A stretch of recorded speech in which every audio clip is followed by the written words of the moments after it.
현재 우리가 사는 시대는 말세에 해당하죠. 기독교인이라면 말세를 이해하고 준비하고 수용하면서 살아갑니다. 예수님이 부활하신 이후 승천하실 때 다시 이 땅에 오신다는 말씀을 남기셨는데, 그러니까 말세는 예수 그리스도의 부활 승천 이후 재림하기까지의 모든 기간과 그와 함께 종말에 발생한 모든 징조와 재앙과 미래적 사건 등을 통칭해서 가리킵니다. 그래서 우리는 현재 말세에 살고 있습니다. 그런데 말세라고 하면 금방 세상이 무너져서 심판을 받고 요한계시록에 나오는 666이라든지 말세를 나타내는 징조들을 먼저 떠올립니다. 몇 년간 지속되고 있는 코로나19 상황도 예수님이 곧 오실 거라는 징표로 해석하는 사람들도 있습니다. 그런데 이 말세에 대한 염려는 오늘날이나 성경이 기록된 시대에나 비슷했습니다. 사도 바울과 제자들도 예수님이 승천하시고 곧 오실 거라는 믿음을 가지고 전도에 열어올리며 예수님의 재림을 기다렸습니다. 지난 몇 주 전에 서울과 경기도 지역에 폭우처럼 쏟아지는 비 때문에 물난리가 났었죠. 1시간 동안 쏟아내린 비의 양이 어마어마했는데 그것 때문에 퇴근길에 많은 직장인들이 발이 묶여서 난리가 났습니다. 수해로 일어난 피해는 사람들의 목숨도 앗아갔고 집도 무너지고 그 밖에 많은 경제적 손실을 가져왔습니다.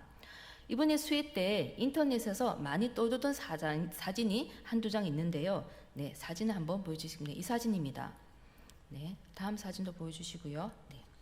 이 사진이 어떻게 보이십니까? 그 당시 물 피해 정도가 어느 정도였는지 한눈에 알 수가 있습니다. 사진이 찍힌 곳은 서울 서초동인데요.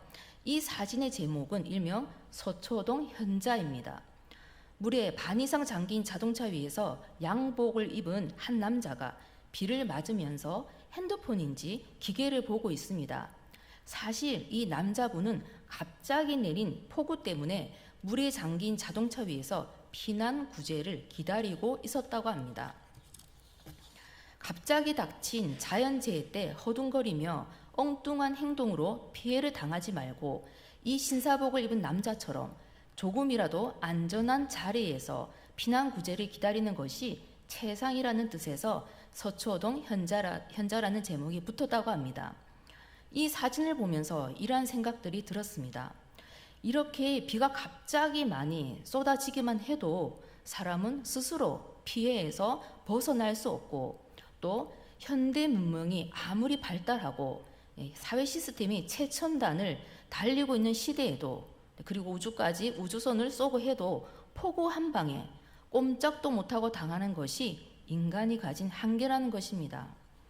평소 아무런 사건 사고 없이 살 때는 이러한 한계를 느끼지 못하지만 자연재해가 불러오는 현상 앞에서는 아무런 힘도 쓸 수 없음을 사고가 날 때마다 매번 느낍니다. 그리고 이러한 지진이나 폭우나 쓰나미와 같은 자연재해가 발생하는 것을 보면서 세상이 곧 끝날 때가 얼마 남지 않았다고 종말에 대한 생각을 자연스럽게 하게 되는 것이죠. 오늘 본문 말씀 11절에 보시면 그들에게 일어난 이런 일은 본보기가 되고 또한 말세를 만난 우리를 깨우치기 위하여 기록되었느니라 라고 했습니다. 여기서 그들에게 일어난 이런 일이란 무엇을 말하느냐 하면 앞에 1절에서 10절까지의 내용을 가리킵니다. 그런데 말세를 살아가는 우리들도 고린도 교회에 있던 당시의 기독교인들과 별 다른 차이가 없는 상황에 살고 있다고 생각합니다. 그 이유는 고린도 지역은 로마에 점령당하기 전부터 지중해의 무역 통로로서 번창한 도시였습니다. 이후에 로마 군대가 고린도를 점령하면서 도시는 파괴되고 무너졌지만 다시 도시를 재건하게 되면서 아가야, 즉 지금의 그리스의 행정 수도가 되었고 상업과 무역이 매우 활발하게 발달한 국제 도시였습니다. 고린도 하면 그 당시 사람들은 생각하는 이미지가 부나 또 신분 상승의 기회 등으로 대표되었기 때문에 그렇게 알려지다 보니 여러 나라에서 다양한 인종들과 이주민들이 이동해 와서 자신들의 꿈을 실현하기 위해 살아가는 도시였습니다. 이런 면에서 오늘날의 여느 도시와 별다른 특징이 없어 보입니다. 특히 고린도는 과거 성적으로 굉장히 문란한 도시였기 때문에 고린도 여자라고 하면 매춘부를 뜻하기도 했다고 하는데, 고린도가 행정 수도가 되면서 새 도시로 건설이 되었지만 이러한 음란한 분위기는 완전히 사라진 것은 아니었습니다. 그래서 현재 말세를 살아가는 우리들도 현대 도시와 비견할 바 없는 고린도 도시에 살던 성도들처럼 깨어 있어야 하는데, 무엇에 대해서 깨어 있어야 하는지 오늘 본문의 내용에 집중할 필요가 있습니다. 고린도는 로마의 지배로 인해서 정치, 문화적 습관들이 로마적이었습니다. 또한 다양한 인종의 사람들이 함께 살았기 때문에 종교도 굉장히 다양했고, 특히 이방 종교들이 창궐하면서 남신, 여신을 숭배하고 신상과 신당들이 도처에 있었습니다. 그리고 신전에서 드린 희생제사 때 사용했던 고기를 다 같이 나눠 먹기 위해 연회와 파티가 자주 열렸습니다. 이러한 식사 자리는 종교적이라기보다는 사교적인 의미로 파티의 성격을 가졌습니다. 그래서 고린도 지역의 그리스도인들은 이러한 만찬에 초대를 받았지만 참여하는 데는 불편함을 느꼈다고 합니다. 고린도 교회의 교인들은 고린도의 이교적인 배경에서 살았기 때문에 많은 신들을 섬기는 우상 숭배와 우상 제물로 드려진 고기를 먹는 일이 다반사였고 하나의 문화였기 때문에 우상 제물을 먹는 것은 불편했지만 이것이 죄로는 여기지 않는 풍조였습니다. 고대 신전이나 유물들을 보면 많은 신들을 숭배했던 것을 보게 되는데, 그것과 마찬가지로 고린도에서도 종교성이 짙었습니다. 그 당시 고린도에서 이방 종교 행위의 목적은 신을 불러내서 자신에게 유리한 방향으로 활동하게 하는 것으로 일종의 조건부 거래와 같은 형태였습니다.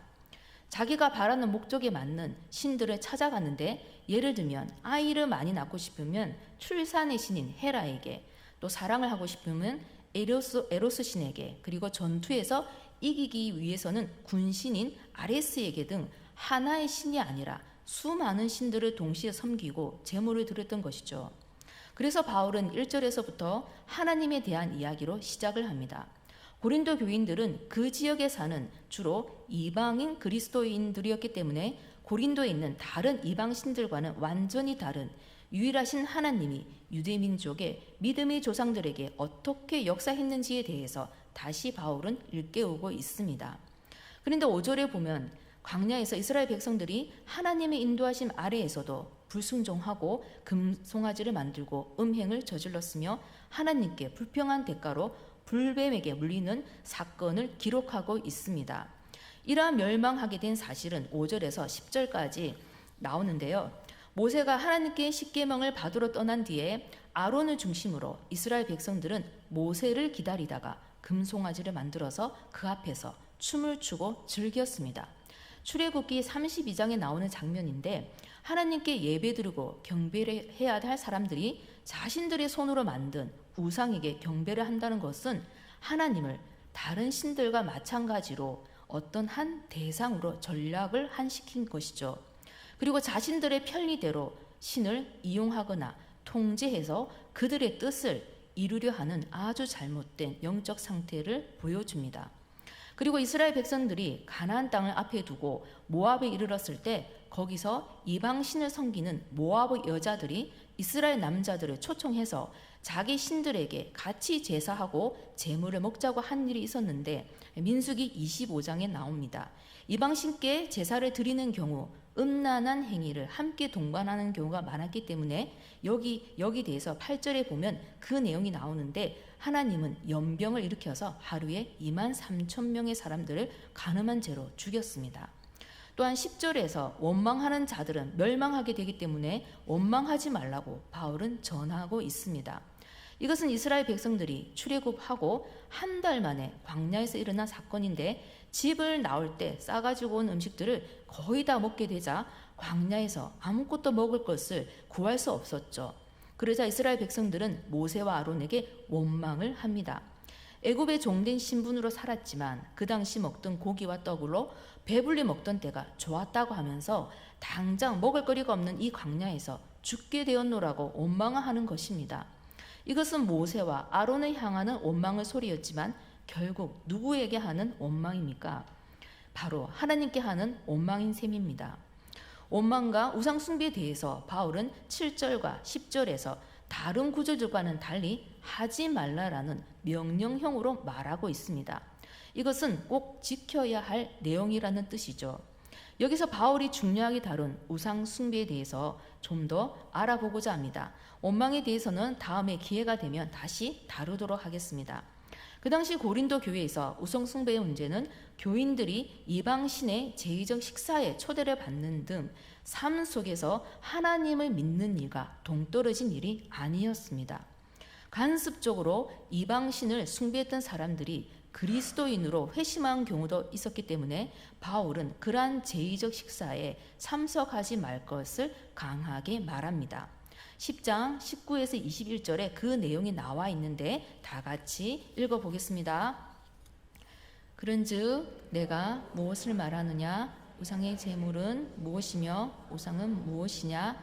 무릇 이방인이 제사하는 것은 귀신에게 하는 것이요 하나님께 제사하는 것이 아니니 나는 너희가 귀신과 교제하는 자가 되기를 원하지 아니하노라. 너희가 주의 잔과 귀신의 잔을 겸하여 마시지 못하고 주의 식탁과 귀신의 식탁에 겸하여 참여하지 못하리라. 아멘. 바울은 제의적 제물인 음식 자체가 영적으로 오염되었기 때문이라기보다는 그러한 음식을 먹는 것이 그리스도에게 적대적인 세력들과 코이노니아, 즉 교제와 이방신을 섬기는 자들과 함께하는 일이 되기 때문에 금지하고 있습니다. 이 당시 시장에서도 제2에 사용됐던 고기 등을 파는 경우가 있었는데 그렇다면 시장에서 파는 제용 고기도 먹지 말아야 할까요? 그렇지 않죠.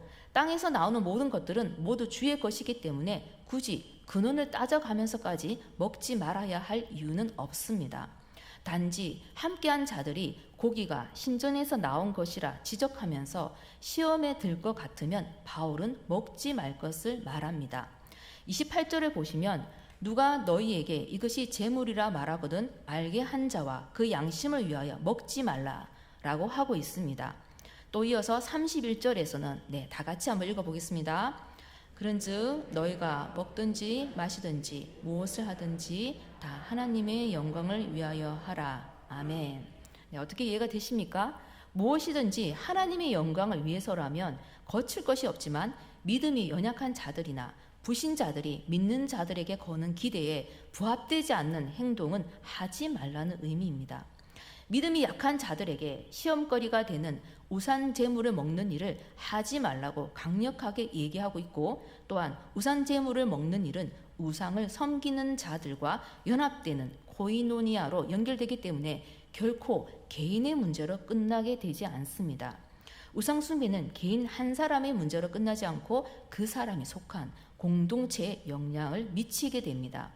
그리고 7절에서 이스라엘 백성들이 광야에서 우상을 만들어서 우상 숭배를 해서 하나님을 배신하고 하나님께 돌아선 사건에 대한 내용을 말하고 있는데 그렇다면 과연 이들은 왜 그랬을까요?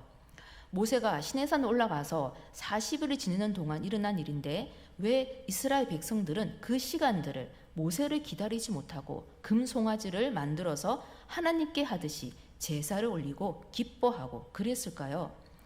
인간이 다른 신들을 만들어내는 경향은 4가지라고 합니다. 유혹하는 것들이나 두려워하는 것들 또는 신뢰할 수 있는 것들 그리고 필요로 하는 것들이라고 합니다. 인간이 가진 욕구를 충족시킬 수 있는 것들이나 해칠 수 있는 상대를 신으로 만든다는 것이죠. 이것은 토속적이고 미신적인 인간의 한계 안에서 만들어진 신입니다. 이스라엘 백성들은 지도자 모세가 자신들의 생각보다 빨리 산에서 내려오지 않자 하나님의 대언자가 없으니 하나님과 같은 존재가 필요했던 겁니다. 그래서 금을 모아서 하나님을 대신할 금송아지를 만들었던 것이죠. 그런데 이러한 종교성에는 중독성이 있습니다. 종교 중독이라고 하는데 여러분들 가운데 혹시 들어본 적이 있으신가요? 종교 중독을 연구한 학자들이 내린 정의에 의하면 종교 중독이란 하나님이 아닌 다른 대상을 하나님으로 섬길 때 또는 내 문제를 해결하기 위한 목적으로 종교를 이용하면서 하나님을 잘 섬기고 있다고 착각하는 경우라고 합니다. 이스라엘 백성들이 광야에서 금송아지를 만들어서 우상 숭배를 한 형태가 바로 여기에 해당하죠.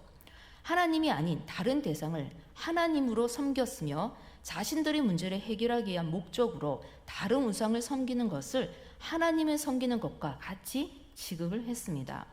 이것은 건강한 신앙이 아닙니다. 그런데 이런 해로운 신앙의 상태가 계속해서 지속이 되면 하나님과 관계는 점점 멀어지는 동시에 자신의 신앙 상태 자체에 중독되는 이른바 종교 중독에 빠지게 됩니다. 종교 중독은 신앙의 대상과 신앙 생활의 원동력에 따라서 그 기준으로 나누게 되는데, 먼저 신앙의 대상의 기준을 보면 신앙의 대상이 하나님이 아닌 다른 신을 섬길 때 종교 중독이 발생합니다. 우리 주변에서 사이비 종교나 이단에 빠지는 분들을 간혹 보지 않습니까? 어떤 분들은 교회를 열심히 다니다가도 갑자기 사이비 종교로 가는 분들도 종종 볼 수 있습니다. 또는 교회를 다니면서 문제가 생겼거나 사람들로 받은 상처 때문에 교회를 떠나서 사이비 종교로 가는 분들도 계십니다. 이러한 사람들은 신앙의 대상이 참이신 하나님이 아니라 자신이 원하는 우상입니다. 사이비 종교는 무엇이냐면, 사이비란 뜻이 겉으로 보기에 올바르고 비슷한 것 같으나 속은 전혀 다름이라는 의미인데, 겉으로는 정상적인 종교 같지만 본질은 종교가 아닌 것을 말합니다. 종교가 주는 힘과 영향력을 이용해서 폭력이나 범죄를 유도하는 종교가 사이비 종교입니다. 우리가 다 아는 것으로 다미 선교의 휴거 사건이나 오대양 집단 자살 사건 등이 여기에 해당합니다. 그런데 사이비 종교로 가지 않더라도 정통 교회 안에서 하나님을 섬기고 하나님을 사랑한다고 고백하면서도 하나님이 누구신가에 대한 정확한 이해가 부족하거나 생각이 부족해서 자신만의 하나님을 믿게 될 수도 있는데, 이러한 상태가 지속이 되면 종교 중독의 형태로 변질되어 가게 됩니다. 교회를 오래 다녀도 구원이나 십자가의 뜻이나 하나님의 섭리 등에 대한 정확한 답을 못하게 되면 건강한 신앙인이 될 수 없습니다. 어떤 교회에서 구원을 받은 증거가 무엇이냐고 물었는데 대부분의 학생들이 제대로 대답을 못했다고 합니다. 어떤 학생은 구원을 받은 증거가 방언을 하기 때문이라는 다소 황당한 대답을 하기도 했다고 하죠. 기독교는 계시의 종교입니다. 하나님께서 자신을 인간에게 계시해 주지 않으시면 인간은 먼저 하나님을 알 수가 없습니다. 하나님은 자신에 대해서 예배를 통해서, 기도를 통해서, 또는 찬송을 통해서, 그리고 함께 기도하는 동력자들을 통해서 자신의 뜻과 일하심을 다양한 방법으로 계시하고 계십니다. 그런데 하나님을 알 수 있는 가장 정확한 방법은 바로 성경 66권입니다. 성경 안에서 하나님은 자신이 누구이며 무슨 일을 했으며 우리를 선택하신 이유와 목적을 말씀하고 계십니다. 성경의 말씀대로 하나님의 뜻을 알고 믿고 믿음 바대로 살아가는 것이 하나님을 건강하게 알아가는 것이고, 잘못된 종교 중독과 같은 다른 길로 새지 않게 됩니다. 종교 중독에서 기준으로 삼아야 하는 신앙의 대상과 함께 알아야 하는 것은 신앙생활의 원동력입니다. 단순하게 물어보자면 교회에 나오는 이유는 무엇인가? 왜 예배를 드리고 있는가? 기도를 하는 이유는 어디에 있는가? 등을 개인적으로 잘 점검해 봐야 합니다. 매일같이 새벽 예배를 드리면서도 그 동기가 하나님을 사랑하고 하나님 말씀을 듣고 그날 하루를 말씀대로 살아가라는 영적 몸부림이 아니라 자신의 문제 해결과 이루고자 하는 소망에 대해서라면 건강한 신앙인이 되기가 힘듭니다. 물론 살다 보면 어려움이 닥치고 문제가 발생해서 안 나오던 새벽 예배나 주중 예배에 참석하게 되는 일도 있죠. 그런데 처음에는 내 문제를 가지고 예배의 자리에 말씀을 듣고 기도를 하게 되지만 시간이 흘러가게 되면 기도의 내용이 달라지게 됩니다. 말씀을 듣고 그 말씀이 내 심령을 움직이게 되는데, 이러한 심령의 변화는 성령께서 주시는 뜻으로 기도하게 만듭니다. 결국 상황이나 문제가 해결되지 않았지만 하나님이 주신 은혜로 하나님의 뜻을 발견하게 되면서 문제에서 완전히 벗어나게 되는 것이죠. 이렇게 신앙의 대상과 신앙생활의 원동력에 대해서 건강한 기준이 있다면 종교 중독에 빠지지 않습니다. 그런데 종교 중독자인지 아닌지 구별할 수 있는 특징들이 몇 가지 있는데 그것을 통해서 종교 중독자에 대해서 알아보겠습니다. 첫째, 종교 중독자들은 정죄와 비판을 많이 합니다. 이것은 자신이 세운 기준이 맞다는 생각에서 나오는 반응들인데 오직 자신의 생각이 맞다고 하기 때문에 결과적으로 함께 신앙생활하는 사람들과 공동체를 힘들게 만듭니다. 이런 사고방식은 성경과 거리가 멀고 단지 자신의 체험이나 이성적 판단으로 만든 하나님을 믿고 있기 때문에 일어나는 현상입니다. 하나님을 자신의 틀 안에 가두어 두고 있기 때문에 자기 생각과 주장이 강한 것이죠.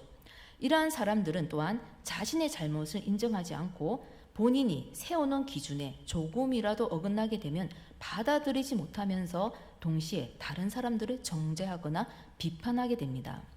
또 다른 특징은 종교 중독에 빠진 사람들은 신비주의적 집회 등을 굉장히 선호합니다. 하나님을 잘 섬기고 있다고 착각하고 있기 때문에 애초에 하나님에 대한 사랑이 아니라 하나님을 이용해서 고통스러운 환경과 문제에서 벗어나려고 하는 것이죠. 그래서 다양한 신비 체험을 선호하고 이것을 통해서 하나님이 살아계심을 확인하고 믿고 싶어 합니다. 그런데 자신이 원하는 만큼의 효과나 결과가 없으면 하나님은 살아계신가? 나를 정말 사랑하고 계신가에 대한 의심을 품게 되고 결국엔 신앙을 버리게 되는 사태까지 일어납니다. 마지막 특징은 종교 중독자들의 삶에는 성화가 없습니다. 성화란 우리가 하나님의 은혜로 제사함을 받고 거듭남을 거쳐서 성도로서의 성화의 과정에 들어가는 것인데 사람마다 성화되는 정도가 차이가 나지만 진짜 믿음을 가진 사람은 반드시 삶이 변화됩니다. 하나님을 믿고 나서부터 지금까지 내 삶이 하나도 변화되지 않으신 분이 계십니까? 네, 조용히 마음속으로 손을 들어보시기 바랍니다. 우리 전화교회 성도님들은 한 분도 안 계신 줄을 믿습니다. 네, 성화의 과정이 없는 사람들은 종교 중독에 빠졌다고 보시면 됩니다. 교회를 다니게 되면서 하나님 믿게 되면서 내 언어와 행동이 당연히 변화하게 되죠. 또한 하나님이 기뻐하신 일에 대해서 민감하게 반응하려는 신앙의 자세를 가지게 됩니다. 다른 사람들과의 공동체 안에서의 교제를 통해서 인격적으로도 성숙해가고 자기중심적 삶에서 이타적 삶으로 살아가려고 하는 것이 성도로서의 변화이고 성화의 모습입니다. 그런데 종교 중독자들은 하나님이 아닌 자기중심적 신앙생활을 하기 때문에 자신의 변화보다는 주변이 변화되어야 한다고 생각을 하죠. 다른 사람들이 모두 잘못되었다고 말합니다. 하나님께서 자신을 어떻게 보느냐보다는 자신이 하나님과 다른 사람들을 어떻게 보느냐가 훨씬 더 중요하게 여깁니다. 결국 종교 중독자들에게는 성화의 삶이 나타나지 않습니다. 종교 중독자들의 특징에 대해서 몇 가지를 말씀을 드렸는데 내가 꼭 종교 중독자는 아니더라도 나도 이 특징들 가운데 희미하게나마 나타나는 증상들이 있다면 점검해 보시고 신앙의 대상이신 하나님과 신앙생활의 원동력이 어디에 있는지 다시 한번 생각해 보시는 시간들이 되었으면 합니다. 저도 이 말씀을 준비하면서 살펴보는 시간들을 가졌는데 그 내용은 저만 알고 있겠습니다.